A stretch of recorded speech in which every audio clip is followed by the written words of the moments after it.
देखो m d x plus n d y equals to zero. आप क्या करते हो, गिवन इक्वेशन को जनरल इक्वेशन के साथ कंपेयर करते हो, find out the value of m and find out the value of n, दोनों की वैल्यूज़ को आप फाइंड आउट करते हो। Next step, curly m over curly y, curly n over curly x. If both are equal, then you say the given equation is exact. If both are not equal, then given differential equation not exact. ठीक है, अगर given differential equation exact नहीं है तो हमारा next step क्या होता है कि गिवन इक्वेशन को आपको एग्जैक्ट बनाना पड़ता है। गिवन इक्वेशन को अगर हम एग्जैक्ट बनाते हैं किसी वेरिएबल से multiply, it means multiply by x, multiply by y, multiply by any values whatever you take, तो वो आपके पास क्या कहलाता है, इंटीग्रेटिंग फैक्टर कहलाता है। इट मीन्स आप गिवन इक्वेशन को किसी टर्म के साथ मल्टीप्लाई करते हो, कुछ ऐड करते हो, कुछ सब्ट्रैक्ट करते हो, या जो भी आप अप्लाई करोगे गिवन इक्वेशन को किस सिचुएशन को देखकर, तो वो टर्म मेरे पास क्या होगी, इंटीग्रेटिंग फैक्टर। इट मीन्स आप जो भी ऑपरेशन उसके ऊपर अप्लाई करके जो भी वेरिएबल आप लोगे और गिवन इक्वेशन आपके पास क्या हो जाती है, एग्जैक्ट हो जाती है, then you say that it's an integrating factor of given differential equation.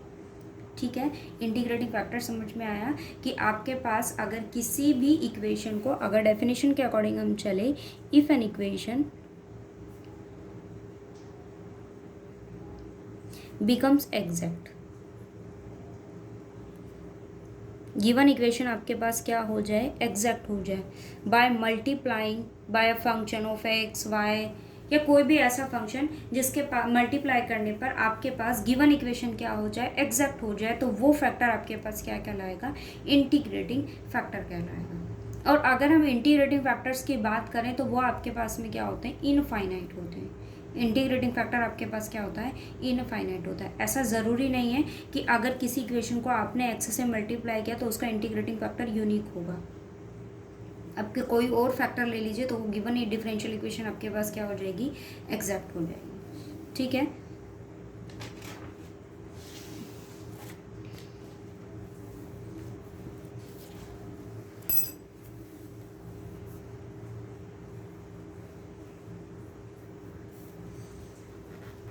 जैसे आपकी बुक में आपको यहाँ मेंशन कर रखे हैं काफ़ी टर्म्स, जैसे देखो ये x d y minus y d x है। अब आपको पता है, जैसे अगर मैं इसकी बात करूँ, x d y plus y d x, अगर हम इसकी बात करते हैं तो आप इस टर्म को ऐसा लिख सकते हो ना, D of x Y.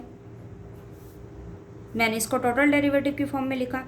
First term मैंने एक्स को एज इट इज़ रखा, वाई का derivative plus y as it is x का डेरिवेटिव। तो गिवन इक्वेशन को आप टोटल डेरिवेटिव की फॉर्म में लिख सकते हो ना, आपको यहाँ किसी इंटीग्रेटिंग फैक्टर की नीड नहीं हुई। गिवन इक्वेशन आपके पास कैसी है, एग्जैक्ट है। आप चेक भी कर सकते हो, एम की वैल्यू मेरे पास क्या है, एक्स, एन की वैल्यू आपके पास क्या है, y. M with respect to y is zero and derivative of N with respect to x is zero, both are equal ना, तो वो आपके पास कैसी हुई, एग्जैक्ट हुई। यहाँ डिपेंड करता है, जैसे मैंने वैल्यू चूज़ करी x d y minus y d x choose किया मैंने, हम अगर u into v total derivative की फॉर्म में नहीं लिख सकते, because in between there is a plus sign and here is minus sign, so you can't be write it as.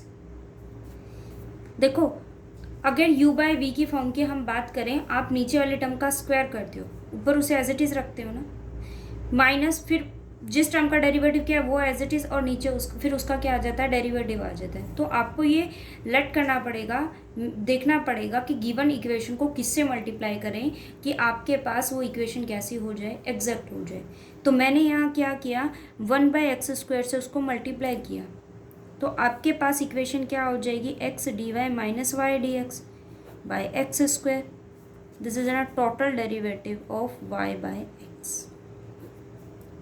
Same condition के लिए अगर मैं आपको कहूँ कि y लीजिए d x minus x as it is d y y square, this is an total derivative of x bye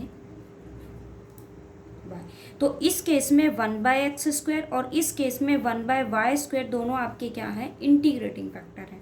ये दोनों आपके क्या है, इंटीग्रेटिंग फैक्टर है। इट मीन्स अगर गिवन डिफरेंशियल इक्वेशन किसी टर्म से मल्टीप्लाई करने के बाद अगर वो एग्जैक्ट हो जाती है, then you say that this factor is an integrating factor. ठीक है,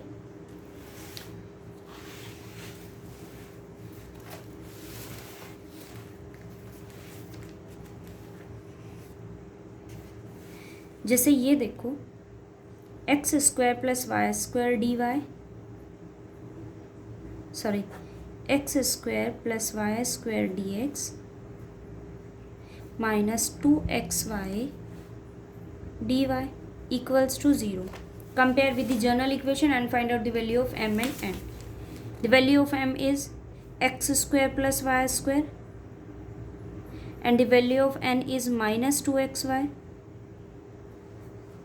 m over curly m over curly y is 2y, curly n over curly x is minus 2y, minus 2y। क्या दोनों टर्म आपके पास equal है? क्या दोनों term आपके पास equal है? दोनों इक्वल नहीं है ना। m का y में करेंगे 2y, n का मैंने x में किया तो minus 2y, दोनों इक्वल नहीं है ना। It means given differential equation is not a exact. अब आप ऐसी कुछ टर्म को चूज़ कीजिए कि गिवन इक्वेशन आपके पास कैसी हो जाए, एग्जैक्ट हो जाए। मैंने चूज़ किया कि इसका इंटीग्रेटिंग फैक्टर आपके पास क्या है, 1/x²। So multiply given equation x² + y² 1/x² dx minus 2xy over x² dy equals to 0. 1 + y²/x² dx minus 2y/x dy equals to 0. ये m ये n, curly m over curly y, 2y over x², curly n over curly x minus, ये पहले ही negative है आपके पास, minus ऊपर जाएगा तो वो पॉजिटिव हो जाएगा, 2y/x²। दोनों कैसे हैं, इक्वल है। गिवन इक्वेशन कैसी हो गई, एग्जैक्ट हो गई। फिर सॉल्यूशन जैसे हम फाइंड आउट करते हैं आप उसको वैसे फाइंड आउट कीजिए। ठीक है,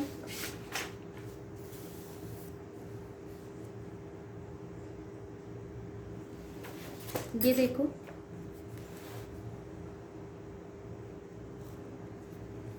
y 2xy plus ex dx minus ex dy. This is an m and this is an m.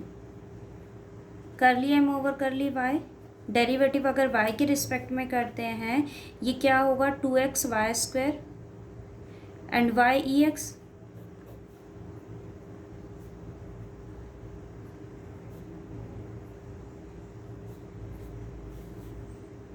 n की वैल्यू क्या है, minus ex, curly m over curly y 4xy plus ex, y का derivative क्या हो जाएगा, 1 हो जाएगा।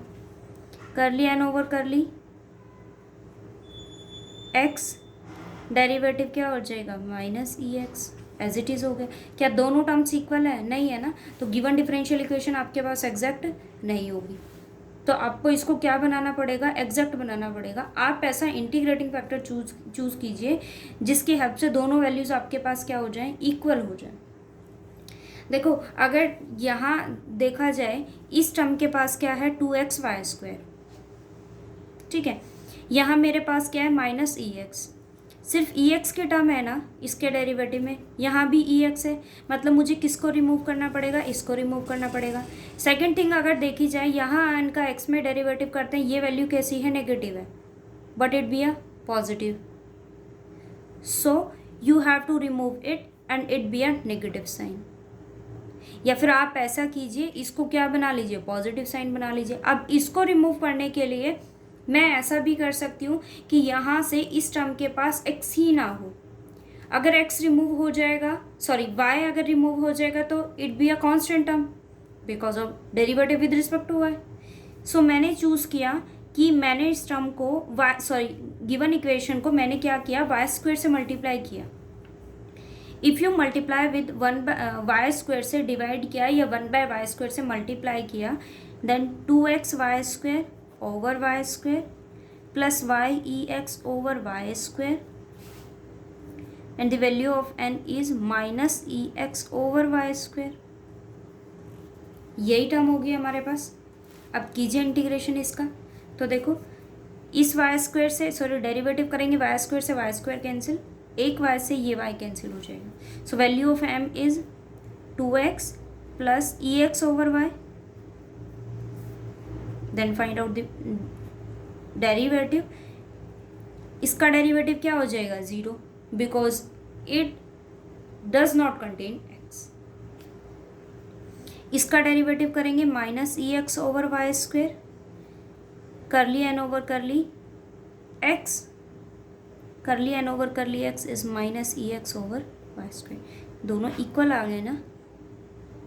सो your integrating factor is 1/y square. ये चूज करना पड़ेगा आपको कि गिवन इक्वेशन को हम किस टर्म से मल्टीप्लाई करें कि वो आपके पास क्या हो जाए, एग्जैक्ट हो जाए। ठीक है, try it. If you have any problem, let you drop a message in. Okay.